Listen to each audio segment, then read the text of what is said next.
La festa del Santissimo Crocifisso di Siculiana culmina il 3 maggio con la solenne processione del simulacro, avvenuta proprio nella giornata di ieri, ed è certamente l'evento religioso più sentito della comunità siculianese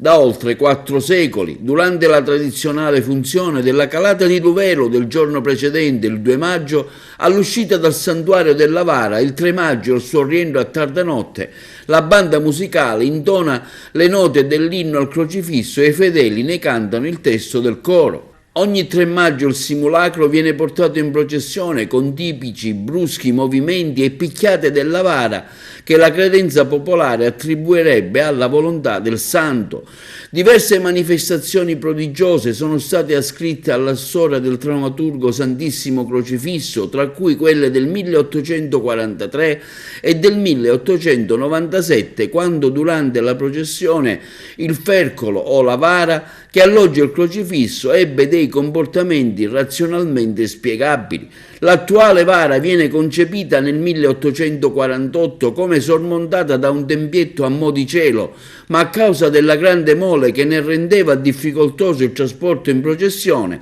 la copertura venne rimossa e sistemata nella cappella del battistero di Siculiana sulla fonte battesimale. Il fercolo per tradizione viene portato a spalle in processione dai fedeli, che nella maggior parte dei casi si tramandano il privilegio da padre in figlio. Il 3 di maggio del 1939 il vescovo di Agrigento Giovan Battista Peruzzo venne a Siculiana per incoronare pubblicamente il Santissimo Crocifisso con una corona d'oro offerta dai devoti. Il cinquantenario dell'evento è stato celebrato con la medesima solennità nel 3 maggio del 1989 alla presenza allora del vescovo di Agrigento Ferraro. Una caratteristica pratica di culto e di devozione è il pellegrinaggio fino ai piedi del simulacro, fatto spesso a piedi scalzi dai siculenesi e dalla moltitudine di fedeli provenienti da ogni dove per sciogliere i voti, specie durante i giorni di festa.